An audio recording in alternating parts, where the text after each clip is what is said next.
Hello guys, welcome back to my channel. मैं निशा। आज मैं आप लोगों के लेके जो लोग भी सीटेट दिसंबर की तैयारी कर रहे हैं और पेपर 2 की तैयारी कर रहे हैं तो उनके लिए मैंने एनसीईआरटी की सीरीज़ स्टार्ट की है। इससे पहले मैंने क्लास 6 की जो हिस्ट्री थी उसकी मैंने क्लास फर्स्ट करा दी है।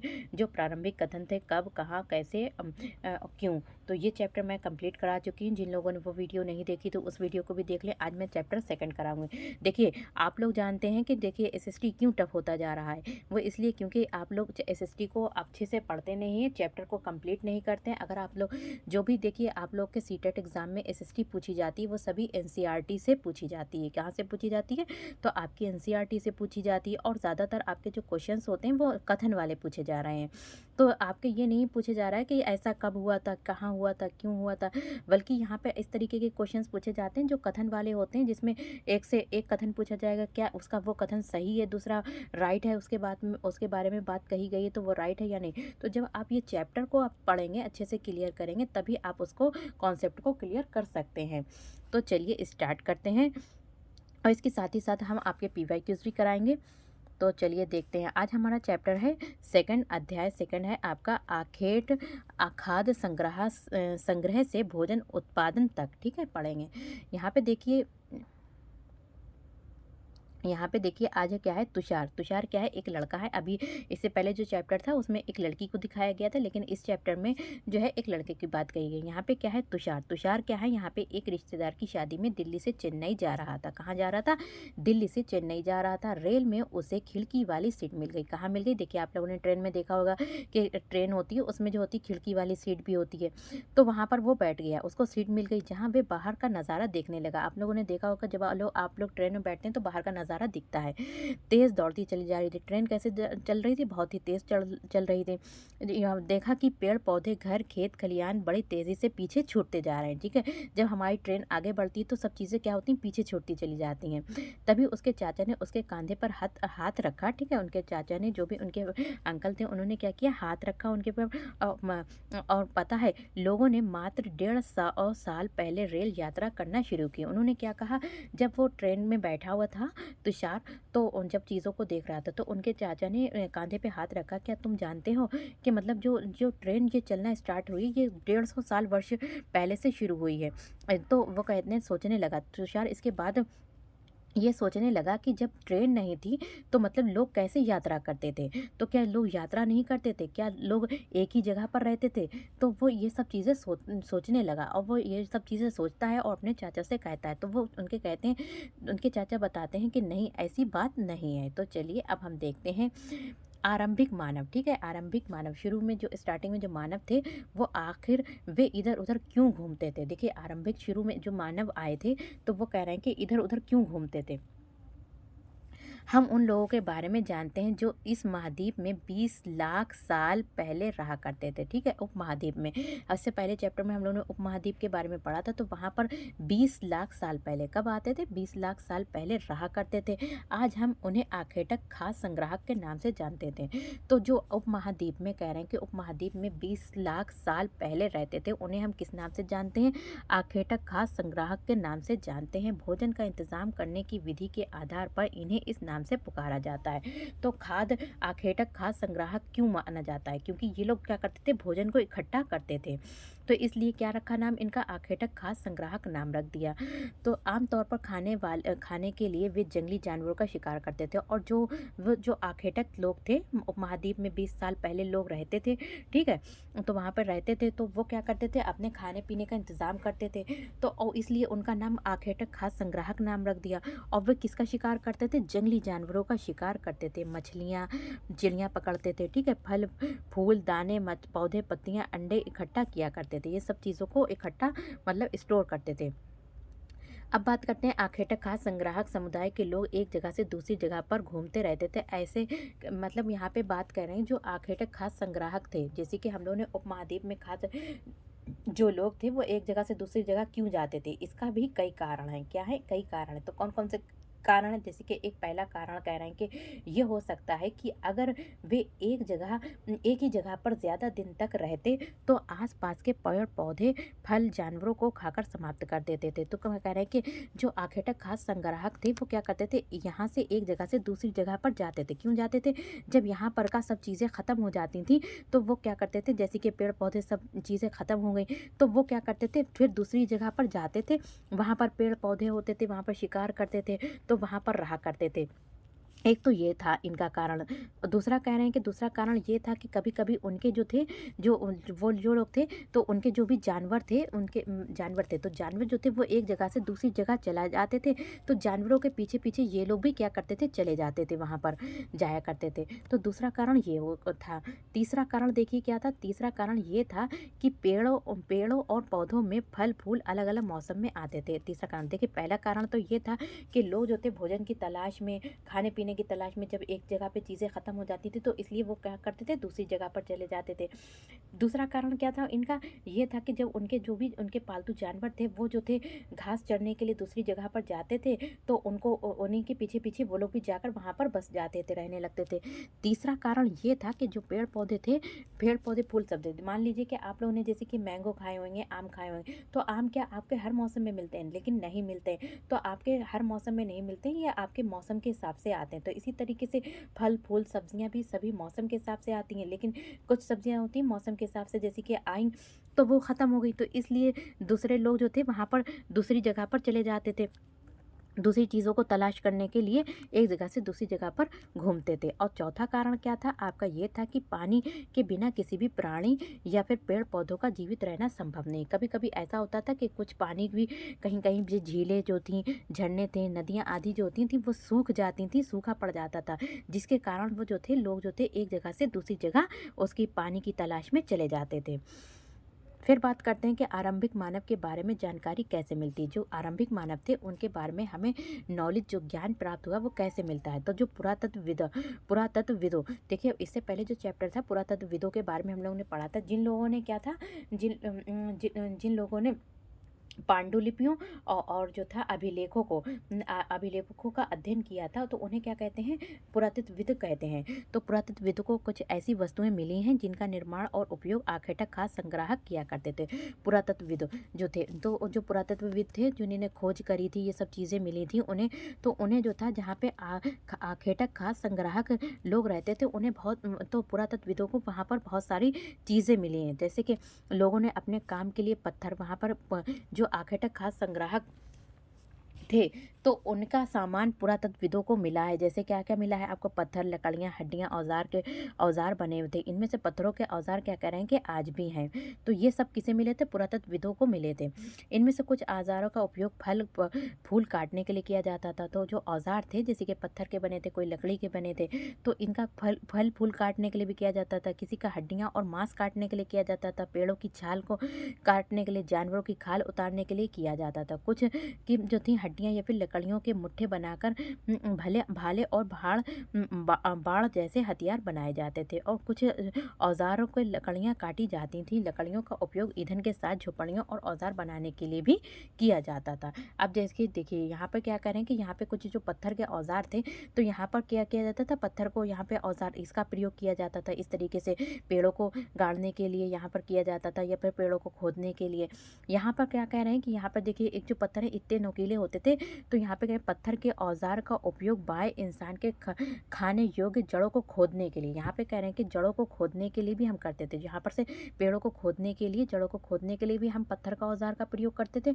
और दूसरी तरफ कह रहे हैं कि दाईं ओर जो है जानवरों की खाल से बने वस्त्रों को सिलने के लिए, देखिए जो जानवरों की खाल से वस्त्र बनाए जाते थे उनको सिलने के लिए हम किसका प्रयोग करते थे, पत्थरों का औजारों का प्रयोग करते थे।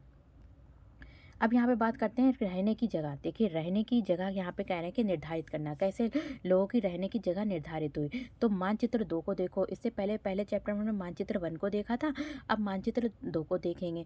लाल त्रिकोण वाले स्थान वे पुरा स्थल हैं। कह रहे हैं कि जहाँ पर लाल त्रिकोण त्रिकोण जैसे रेड त्रिकोण बना हुआ है, ठीक है आपका, तो वो कह रहे हैं कि वो पुरा स्थल हैं जहाँ पर आखेटक खास संग्राहक के होने के प्रमाण मिले हैं।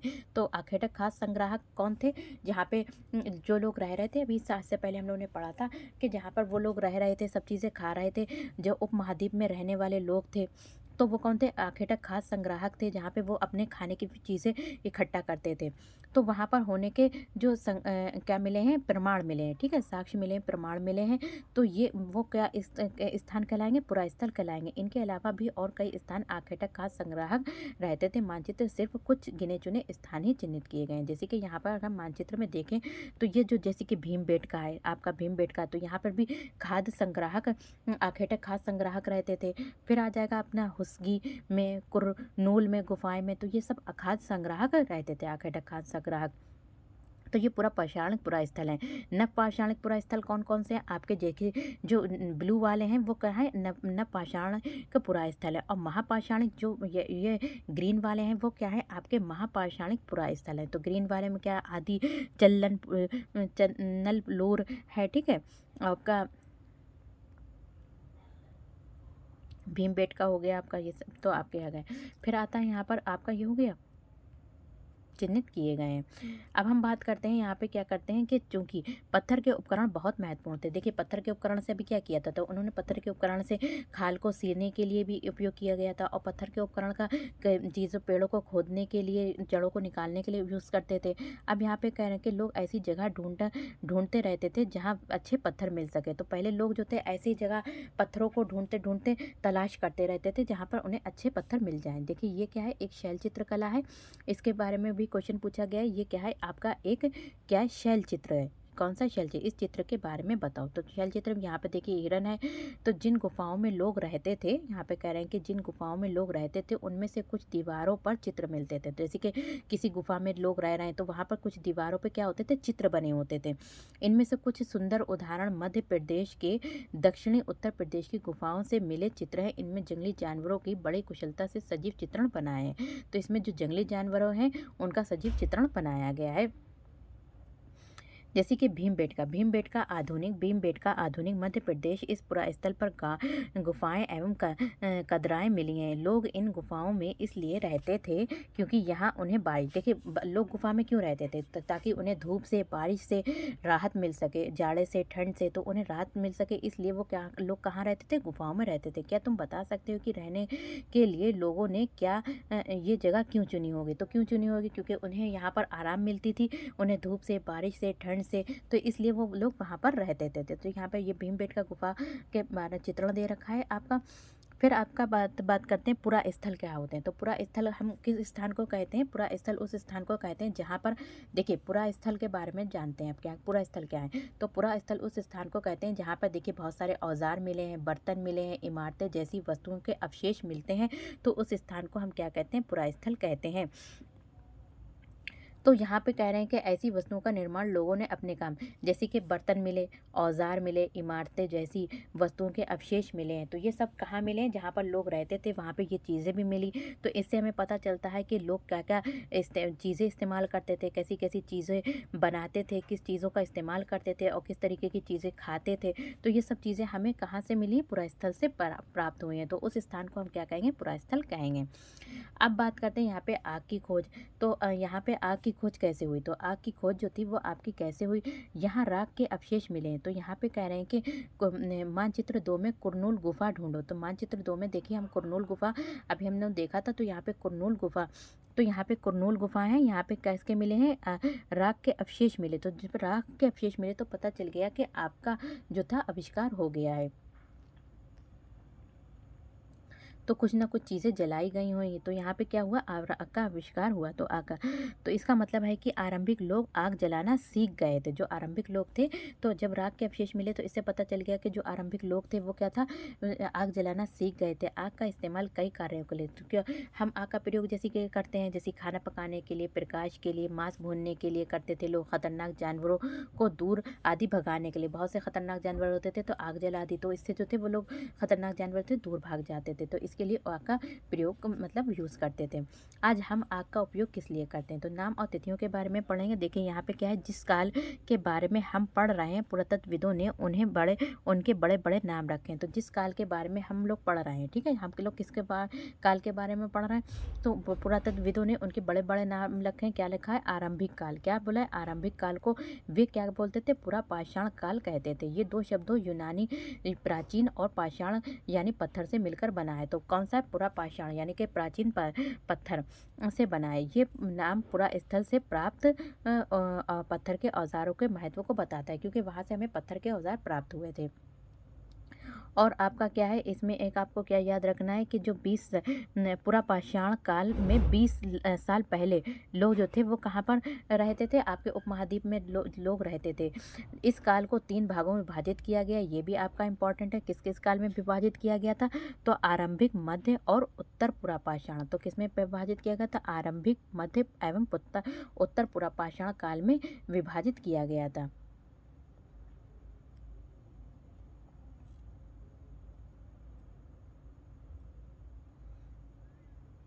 देखिए, और इसमें यहाँ पे क्या है, माइक्रोलिथिक कहते हैं। तो ये किसे कहते हैं? लघु पाषाण युग को कहते हैं। तो यहाँ पे जो थे इस काल में, तो आमतौर पर बहुत छोटे औजार होते थे, तो जिसको बोलते थे माइक्रोलिथ यानी लघु पाषाण कहा जाता था। अब हम देखेंगे बदलती जलवायु। लगभग 12,000 साल पहले दुनिया की जलवायु में बड़े बदलाव आए और गर्मी बढ़ने लगी। इसके परिणाम स्वरूप कई क्षेत्रों में घास वाले मैदान जो थे क्या हुए, कह रहे हैं कि बदलती जलवायु। तो 12,000 साल पहले दुनिया की जलवायु में क्या हुए, बहुत ज़्यादा बदलाव, चेंजेस आए। गर्मी जो थी बहुत ज़्यादा बढ़ने लगी, जिसके परिणाम स्वरूप क्या हुए, कई क्षेत्रों में घास वाले मैदान जो थे मैदान बनने लगे। तो गर्मी के कारण जो थे वहाँ पर खुद अपने आप क्या हो गई, घास उगने लगी। इससे क्या होगा, इससे हिरण, बारहसिंगा, भेड़, बकरी, गाय जैसे उन जानवरों की संख्या बढ़ी जो घास खाकर जिंदा रह सकते थे। तो क्या हुआ, जलवायु परिवर्तन होने से घास के मैदान बढ़े और इससे जानवरों की में भी वृद्धि हुई। जो लोग इन जानवरों का शिकार करते थे वे भी इनके पीछे आए। इनके खाने पीने की आदतों और प्रजनन के समय की जानकारी हासिल करने लगे कि कैसे ये लोग खाते हैं, जो भी जानवर थे और क्या क्या खाते हैं, तो उसके बारे में जानकारी हासिल करने लगे। कि तब लोग इन जानवरों को पकड़कर अपनी ज़रूरत के अनुसार पालने की बात सोचने लगे हों। साथ ही इस काल में मछली का भोजन भी महत्वपूर्ण स्रोत बन गई थी। अब इस काल में जो जलवायु बदली, तो इसमें जो थी मछली भी खाने का एक महत्वपूर्ण स्रोत बन गई थी। खेती और पशुपालन की शुरुआत। जैसे कि खेती कैसे हुई थी कि आरंभिक मानव आया, अब कहने की खेती और पशुपालन कैसे शुरुआत हुई। तो इसी दौरान उपमहाद्वीप के भिन्न भिन्न इलाकों में, जो उपमहाद्वीप था, तो उसके अलग अलग इलाकों में गेहूं, जौ और धान जैसे अनाज प्राकृतिक रूप से यानी कि अपने आप ही उगने लगे। तो अपने आप कैसे उगने लगे थे? जैसे कि लोगों ने खाना खाया, वहाँ पर बीज गिर गया, तो अपने आप ही वहाँ पर क्या हुआ, प्राकृतिक रूप से उगने लगे। शायद महिलाओं, पुरुषों और बच्चों ने इन अनाजों को भोजन के लिए बटोरना शुरू कर दिया होगा।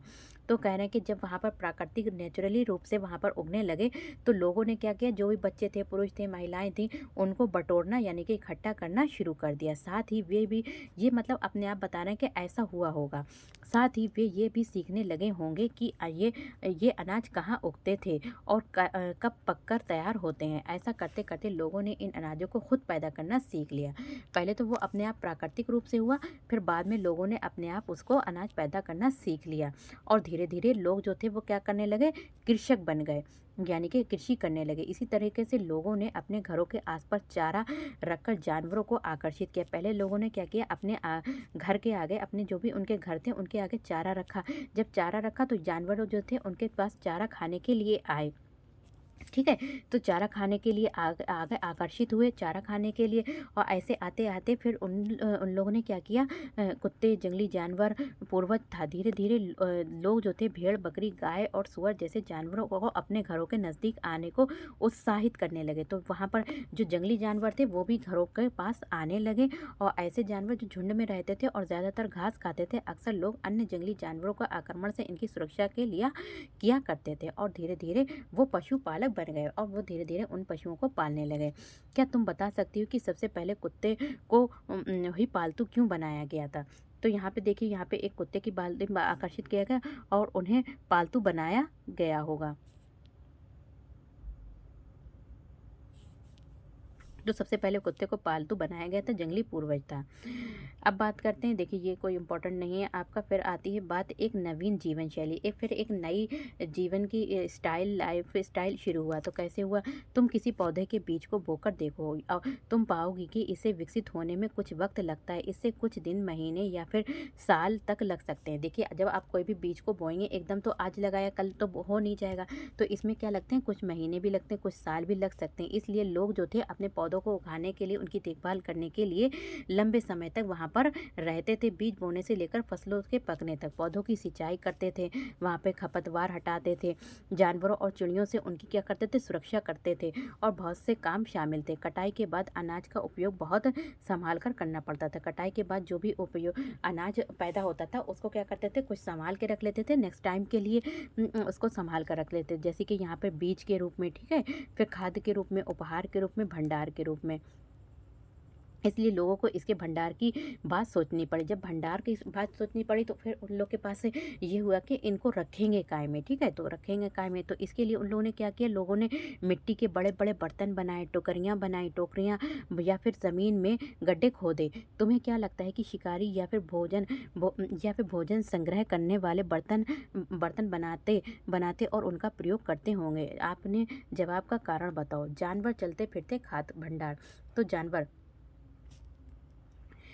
बच्चे देते हैं, तो जानवर क्या देते हैं, बच्चे देते हैं, जिससे उनकी संख्या क्या होती है, बढ़ती है। देखिए जैसे जिस तरीके से इंसानों के बच्चे होते हैं, इस तरीके से जानवरों के भी बच्चे होते हैं, तो उनकी संख्या भी बढ़ती है। अगर जानवरों की देखभाल की जाए तो उनकी संख्या तो बढ़ती ही है, साथ ही उनमें दूध भी प्राप्त हो सकता है। देखिए अगर हम जानवरों की अच्छे से केयर करते हैं, उनको देखभाल करते हैं, तो उनकी संख्या भी बढ़ती है, और साथ ही साथ उनमें जो होता है दूध भी हमें उनसे ज़्यादा प्राप्त होता है, जो भोजन का एक अच्छा स्रोत है। तो दूध हमारे लिए क्या है, एक भोजन का लिए अच्छा स्रोत है।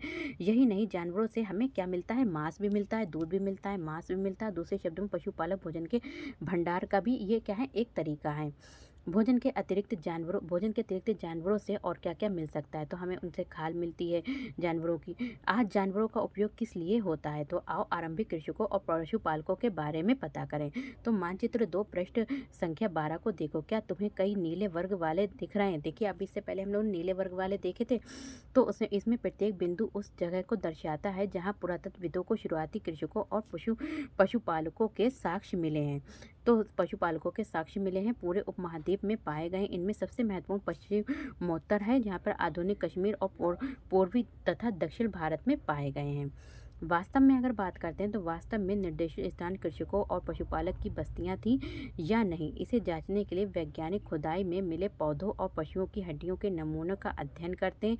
इनमें सबसे रोचक जले हुए अनाजों के दाने के अवशेष हैं। तो जले हुए अनाजों के दाने के जो अवशेष हैं वो मिले हैं। ऐसा लगता है कि ये गलती से या फिर जानबूझकर जलाए गए होंगे। वैज्ञानिक इन अनाज के दानों की पहचान कर सकते हैं। जो वैज्ञानिक होते हैं वो क्या कर सकते हैं, इन अनाज के दानों की उनकी पहचान कर सकते हैं। इससे इस तरह हम पता चलता है कि इस उपमहाद्वीप के विभिन्न भागों में बहुत सारी फसलें उगाई जाती रही होंगी। तो जो उपमहाद्वीप था उसमें अलग अलग तरीके की फसलें उगाई जाती रही होंगी। वैज्ञानिक विभिन्न जानवरों की हड्डियों की भी पहचान कर सकते हैं। जो वैज्ञानिक होते हैं, साइंटिस्ट होते हैं, तो वो क्या कर सकते हैं, अलग अलग जानवरों की हड्डियों की भी पहचान कर सकते हैं। स्थायी जीवन की ओर, तो देखिए आपका चैप्टर कितना रह गया है, तो बस थोड़ा सा ही आपका चैप्टर रह गया है।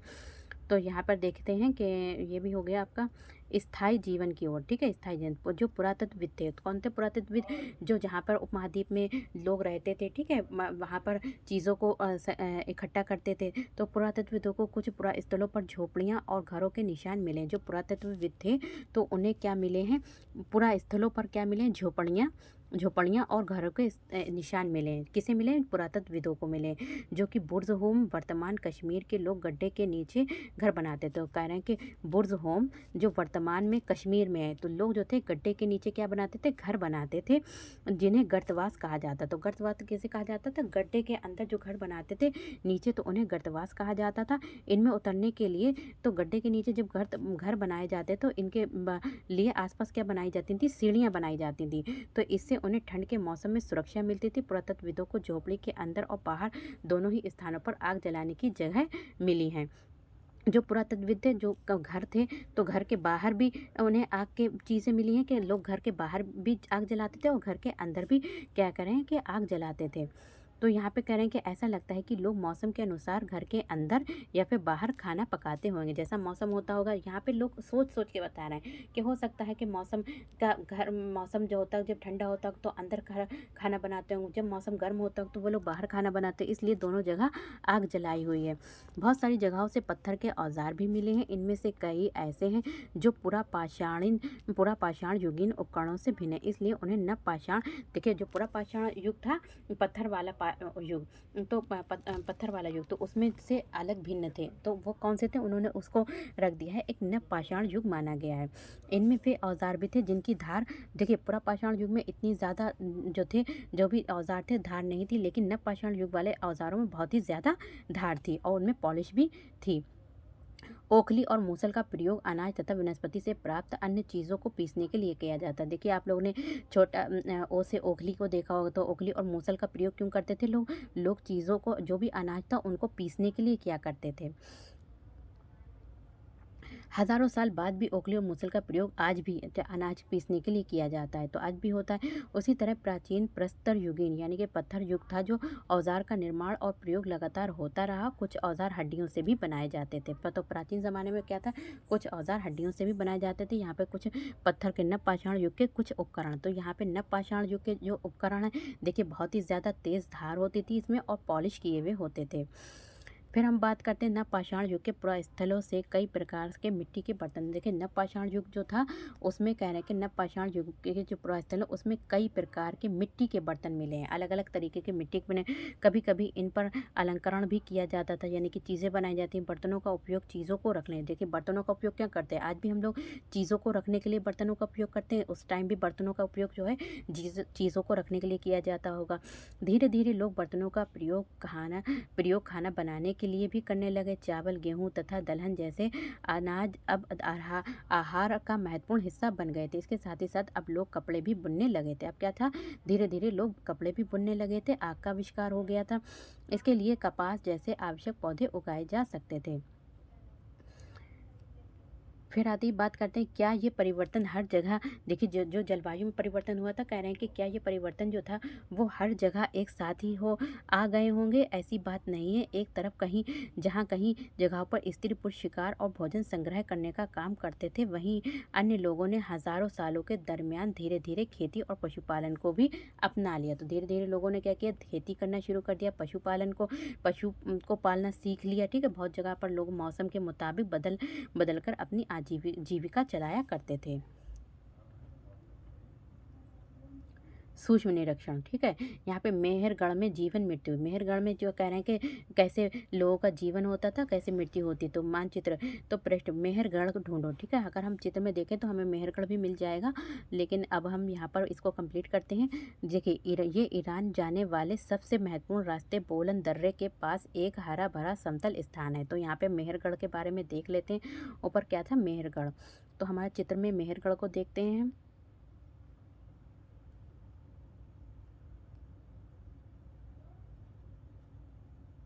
देखिए ये है, तो ये आपका रहा मेहरगढ़, क्या लिखा है, मेहरगढ़।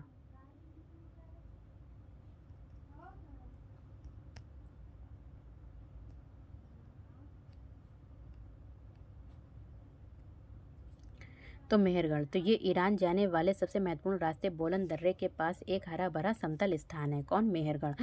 मेहरगढ़ वो स्थान है, मेहरगढ़ कैसा स्थान है जहाँ पर स्त्री पुरुष ने इस इलाके में सबसे पहले जौ गेहूँ उगाना, भेड़ बकरी पालन शुरू किया था। तो मेहरगढ़ में सबसे पहले जौ गेहूँ उगाना शुरू हुआ, भेड़ बकरी का पालन हुआ। यहाँ विभिन्न प्रकार के जानवरों की हड्डियाँ मिली हैं। कहाँ मिली, अलग अलग जानवरों की हड्डियाँ मिली हैं, मेहरगढ़ में मिली। इनसे हिरण तथा सुअर जैसे जंगली जानवरों तथा भेड़ और बकरियों की हड्डियाँ हैं, जिनमें से मेहरगढ़ के में इसके अलावा चाकोर तथा आयताकार घरों के अवशेष भी मिले हैं। तो कहाँ से मिले, मेहरगढ़ में, जो अभी हमने बात ऊपर दिखाया था आपको चित्र में, तो ये कैसे घर मिले, तो यहाँ पे चाकोर और आयताकार घर मिले। यहाँ पर इस तरीके से 4 खाने होते थे, 4 कमरे, जिसमें लोग किसी में रहते थे, किसी में अनाज रखते थे।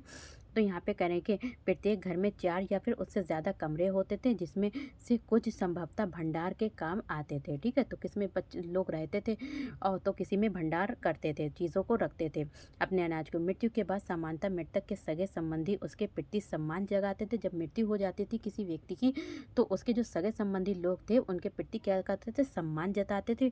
लोगों की आस्था है कि मृत्यु के बाद भी जीवन होता है, और लोग कहते थे कि जब मृत्यु हो जाती है उसके बाद भी जीवन होता है। इसलिए वो क्या करते थे, जो मृतक थे, मरे हुए लोग थे, उनको कब्र में गाड़ने के साथ साथ उनके कुछ सामान को भी अंदर उनके साथ कब्र में रख देते थे। तो मेहरगढ़ में ऐसा होता था। मेहरगढ़ का ये क्या है, घर का चित्र है। तो मेहरगढ़ में कैसे घर होते हैं, आयताकार होते हैं। तो मेहरगढ़ के घर शायद ऐसे दिखते हों। तुम जिस घर में रहते हो उसके साथ इस घर की क्या समानता है। तो क्या आपके घर भी हो सकता है इस तरीके से हो। तो में ऐसी बहुत सारी कब्रें मिली। मेहरगढ़ में कह रहे हैं कि ऐसी बहुत सारी कब्रें मिली हैं जहाँ पर क्या है, एक कब्र में एक मृतक के साथ एक बकरी को भी दफनाया गया था। तो वहाँ पे क्या मिला है, तो एक मृतक के साथ एक बकरी की भी जो है कंकाल मिला है। तो इसे संभवतः इस परलोक मृतक के खाने के लिए रखा गया होगा। यहाँ पे कह रहे हैं कि इसमें जो है मृतक को, जो भी मरा हुए लोग हैं, उनको खाने के लिए बकरी की रखा गया होगा। तो यहाँ पे आपका देखिए चैप्टर कंप्लीट हो गया। मेहरगढ़ की कब्र का चित्र, क्या तुम बकरी के कंकाल को पहचान सकते हो। बाकी आप लोग देख लीजिए कि यहाँ पे कुछ उपयोगी शब्द दे रखे हैं। आखेटक खाद्य संग्राहक किसे कहते हैं, पुरा स्थल, उद्योग स्थल, आवासीय स्थल, पुरा पाषाण, मध्य पाषाण, लघु पाषाण, कृषक, पशुपालक, नव पाषाण, कब्र। तो यहाँ पर आपका चैप्टर कंप्लीट होता है। नेक्स्ट वीडियो में हम नेक्स्ट चैप्टर को कंप्लीट कराएंगे। मिलते हैं नेक्स्ट वीडियो में।